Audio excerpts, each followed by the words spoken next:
Olá! No vídeo de hoje a gente vai apresentar um sistema que faz espectroscopia de fluorescência resolvida no tempo.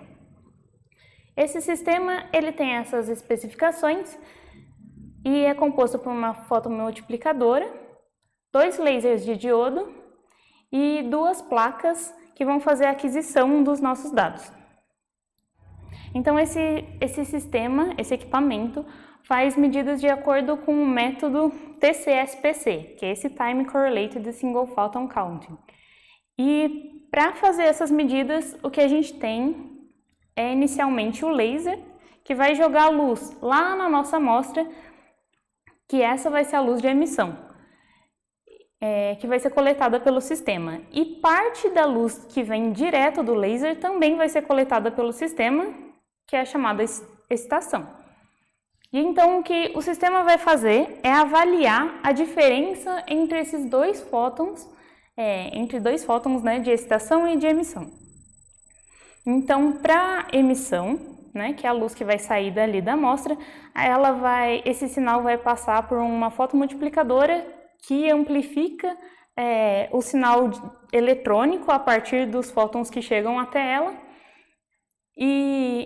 e depois então vai passar por esse dispositivo chamado, abreviado aqui por CFD, que vai eliminar os ruídos e vai contribuir com uma medida mais precisa do tempo. E também o sinal do laser de excitação, vai vir e passar por esse dispositivo para determinar com mais precisão o tempo. E esses dois sinais vão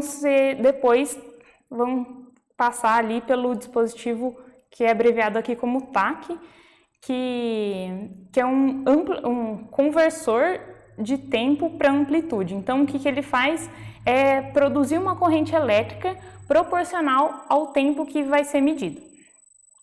Então, essa corrente elétrica ela vai ser amplificada para esses dois sinais e vai vir aqui para o dispositivo abreviado como ADC, que é um conversor analógico digital que vai converter o valor de voltagem em contagem de fótons. Então, esse sistema utiliza um laser pulsado para poder fazer esse tipo de medida, porque a gente precisa incidir a luz de excitação e esperar um tempo para coletar a informação de fluorescência. E essa informação de fluorescência ela vai decaindo ao longo do tempo. Então, o que o sistema faz é medir fótons únicos ao longo do tempo e aqui guardando essa informação de quanto tempo ele levou para chegar depois da excitação. E a partir dessa informação é montado um histograma e esse histograma vai servir como base para o ajuste que vai ser feito com uma exponencial, que a partir daí a gente vai tirar as informações do tempo de vida. Então, nesse sistema específico, a gente tem 2 opções de laser para fazer excitação. Um laser que tem a emissão centrada em 378 nanômetros e o outro que tem a emissão centrada em 445 nanômetros. Então, a gente vai escolher um deles. E essa excitação então vai para a amostra e o sistema coleta a fluorescência, o sinal de emissão da amostra, e é passado por um filtro porque a gente precisa barrar a reflexão dessa luz que vem junto com a emissão, para não ter nenhum problema na hora que a gente for medir o tempo de vida de fluorescência. Então, essa luz de fluorescência, ela continua aqui seguindo para a fotomultiplicadora, que vai amplificar esse sinal de fótons, Então, a gente tem essa amplificação justamente porque o sinal de fluorescência costuma ser bastante baixo, com uma intensidade bastante baixa, e aí, para fazer todo o processamento que é necessário aqui no sistema, esse sinal precisa ser amplificado e aí ele vai para as placas que vão ser responsáveis por essas medidas de contagem do tempo de cada fóton. E então a gente não vai considerar esse espectrômetro para esse vídeo, porque a gente está mais interessado na medida do tempo de vida de fluorescência mesmo. E aí, aqui a gente vai explicar o motivo, né, de ter esses dois lasers, né, especificamente nesse sistema. Bom, esses dois lasers, eles foram escolhidos para excitar dois fluoróforos endógenos que a gente tem no nosso organismo, que seria o NADH e o FAD. E essas duas moléculas, elas são carregadoras de elétrons no ciclo celular, no ciclo de respiração celular, e por isso, então, elas estão envolvidas no metabolismo. É claro que é muito difícil a gente ter essas moléculas sozinhas, então a gente pode ter influência de outros fluoróforos, e também a gente pode utilizar esse sistema para medir outros fluoróforos que não sejam o NADH e o FAD. E pensando então nesses dois fluoróforos, esse sistema conta também com alguns filtros específicos para coletar preferencialmente o sinal deles, que são filtros passa-banda. Então, a gente tem um filtro passa-banda aqui centrado em 440 e o outro centrado em 515. E eles deixam, então, passar só uma faixa espectral. Mas também a gente pode utilizar outros dois filtros. Aqui está o espectro deles, né? A gente pode, de absorção. Então, a gente pode utilizar ou esses filtros que deixam passar somente uma estreita faixa espectral, depois da excitação, né? Porque a gente quer bloquear esse sinal de reflexão. Ou também a gente pode utilizar esses passa-altas, que são filtros que deixam passar comprimentos de onda acima de um determinado valor. No caso aqui, a gente tem um filtro passa-alta que deixa passar comprimentos de onda acima de 405 nanômetros e outro que deixa passar comprimentos de onda acima de 475 nanômetros. Que no caso seria para utilizar com o laser 378 e com o laser 445, respectivamente. Bom, então para ligar o sistema, a gente pode até seguir esse passo a passo que vai estar disponível. E aí a gente vai acompanhando, né? Antes de iniciar com qualquer medida, o que a gente precisa fazer? Ligar todo o equipamento. Então, vai ter um cabo de conexão do próprio equipamento, né? De todo o computador. Esse botãozinho aqui em cima vai ligar o computador. Os lasers, eles são ligados aqui por botões aqui também sobre essa placa superior do equipamento.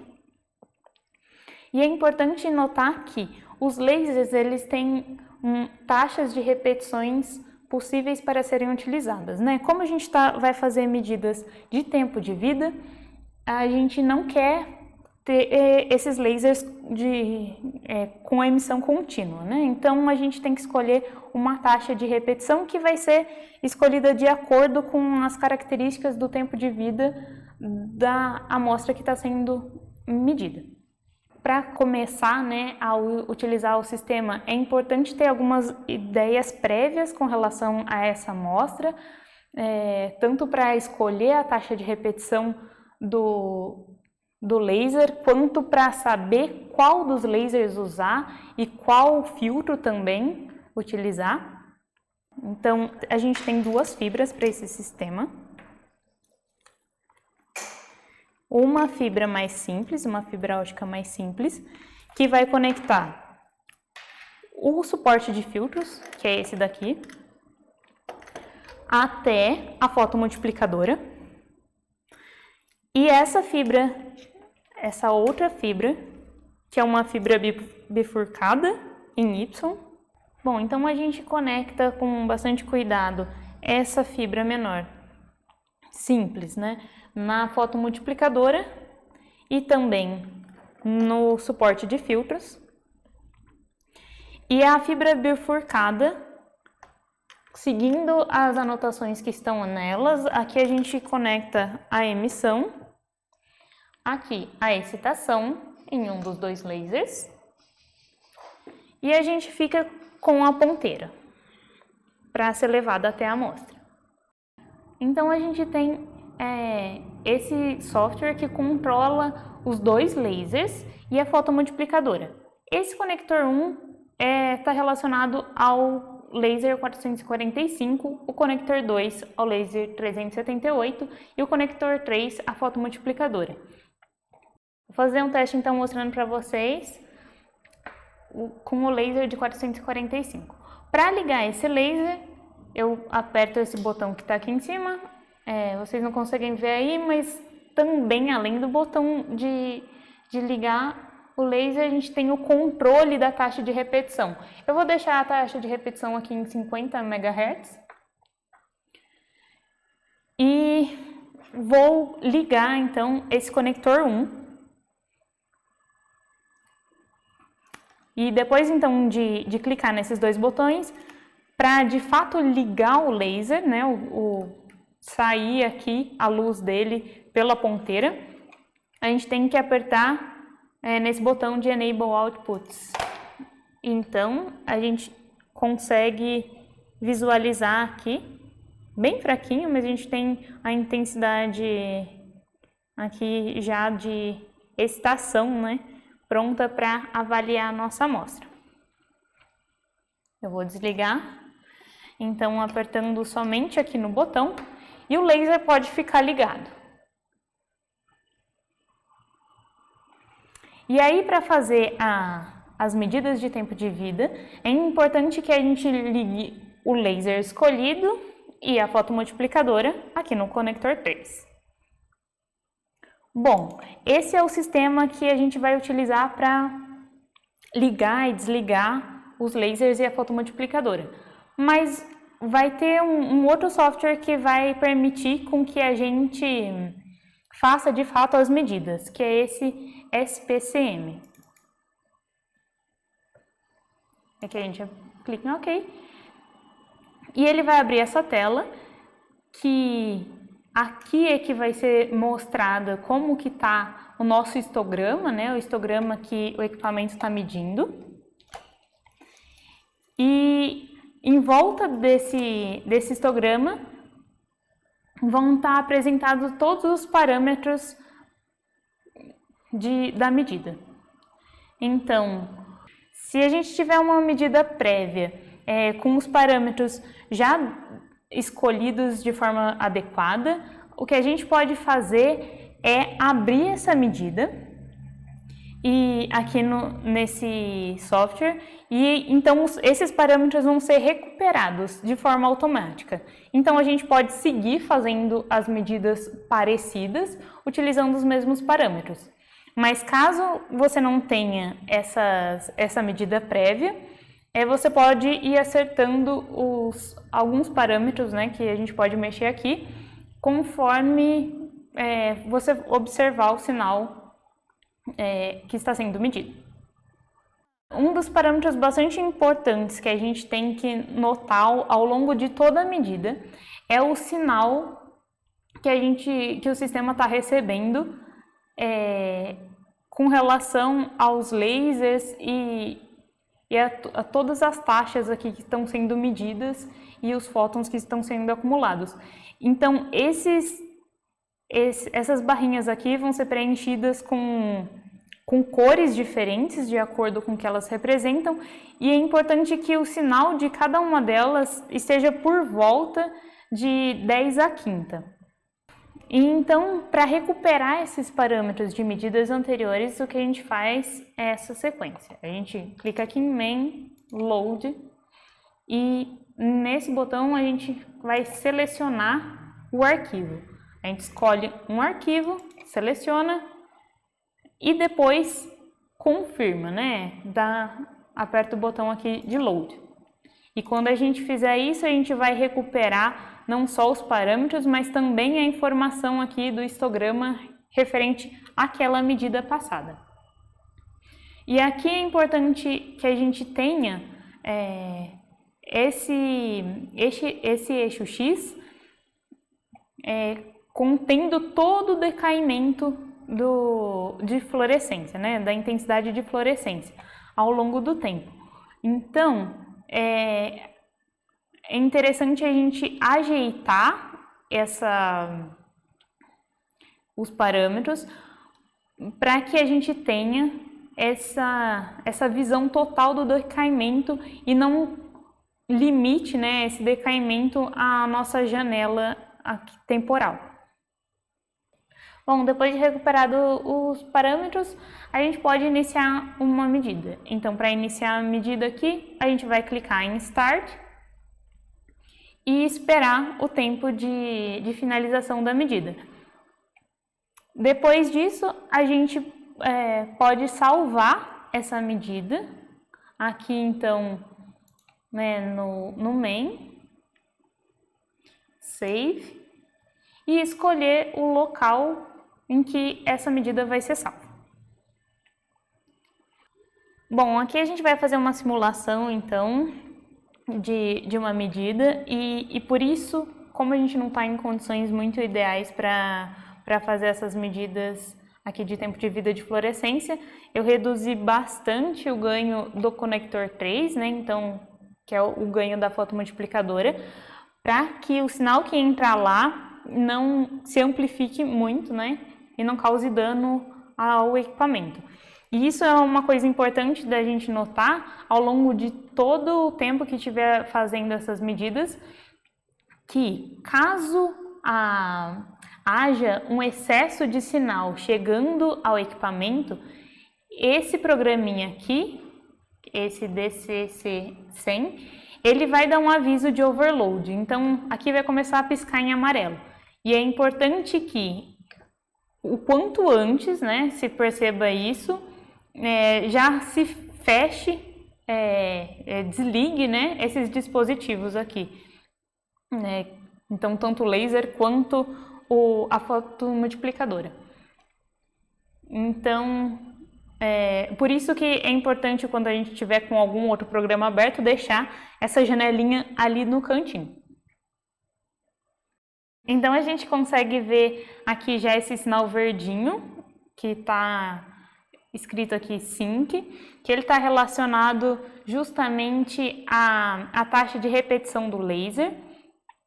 E a gente vai aumentando um pouquinho o ganho aqui, só para vocês poderem ver que vão surgindo, então, conforme vai tendo sinal ali, um sinal relevante, que chega até a fotomultiplicadora, né? Que na verdade que é amplificado pela fotomultiplicadora, a gente vai conseguindo ter sinais também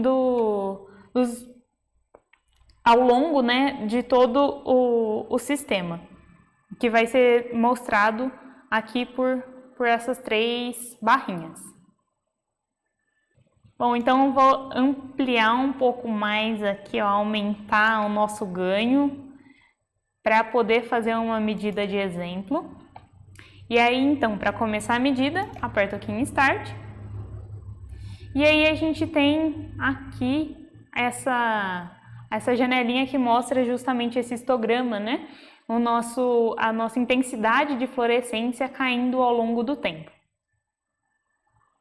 Bom, terminadas as medidas que a gente gostaria de fazer, no caso a gente fez essa medida teste, e então a gente pode voltar aqui para o software que controla os dispositivos e desabilitar o laser e a fotomultiplicadora. Então assim a gente fica mais despreocupado com relação ao sinal que está entrando no equipamento.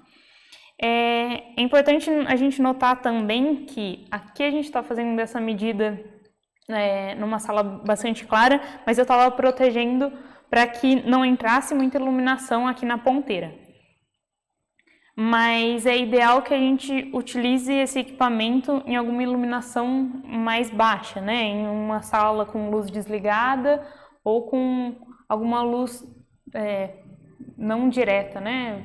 Tem alguma iluminação bastante baixa. Então, tendo a nossa medida, a gente vai salvar, né? Vai salvar isso num arquivo. Então, a gente vai selecionar esse arquivo, A gente escolhe a pasta que a gente vai guardar essa medida. E aqui eu vou escolher a área de trabalho. Mas você pode deixar uma pasta no seu nome, guardada aqui no computador. E a gente coloca o nome. E essa medida vai ser guardada aqui nesse formato .sdt. Para finalizar, né, todo o processo de salvar a medida, a gente vai aqui clicar em Save. E agora a gente já tem esse arquivo com essa medida gravada. Esse formato .sdt, ele abre em um outro programa que a gente tem aqui nesse equipamento,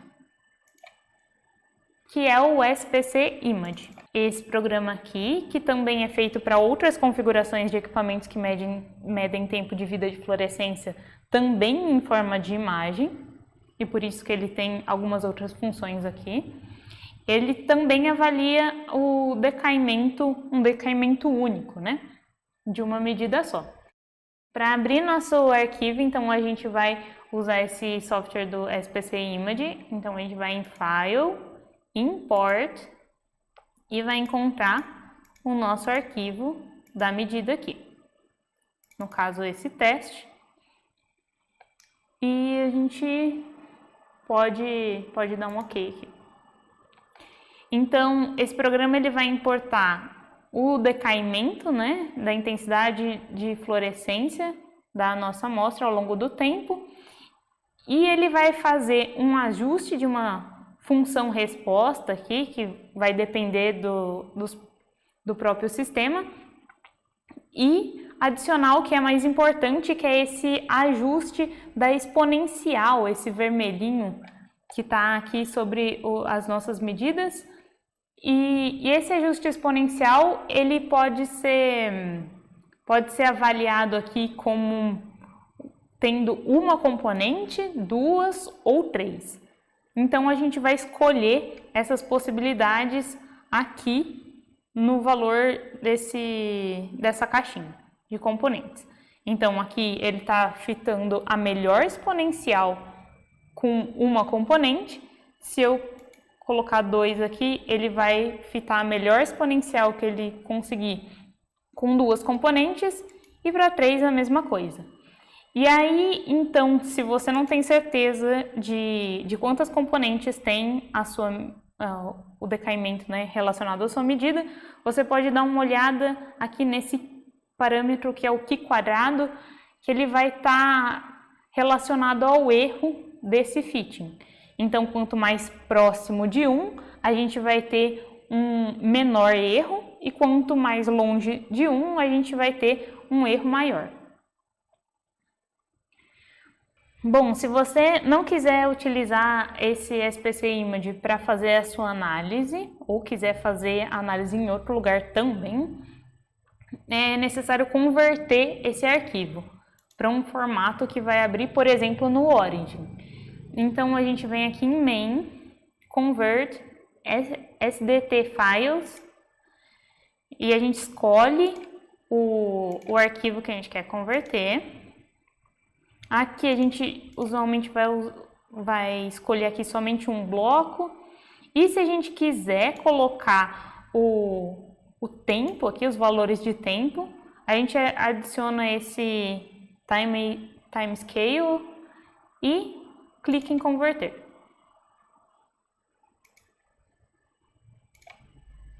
Bom, o resultado dessa conversão de arquivos vai ser então esse, que pode ser aberto até aqui no bloco de notas, e a gente tem então os valores de tempo e os valores de número de fótons na outra coluna.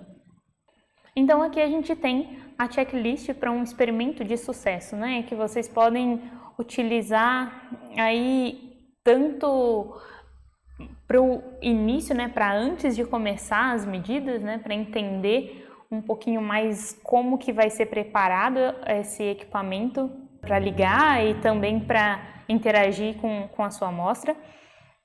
E tem informações bastante importantes ao longo, né, que a gente precisa tomar cuidado ao longo das medidas, e também alguns detalhes para serem lembrados após as medidas, né? Também aqui nesse documento vocês vão ter algumas informações, tanto para lembrar alguma sigla que é importante e está em algum documento, quanto os próprios documentos, né, que são relevantes aqui para o sistema, e alguns vídeos também anteriores que estão disponíveis lá no aqui no nosso canal e podem ser vistos para ter uma base um pouco melhor na teoria de fluorescência e de tempo de vida de fluorescência também. Bom, então espero que vocês tenham aprendido como que usa um pouquinho, né, de como usa esse equipamento, e qualquer dúvida é só procurar a gente. Até mais!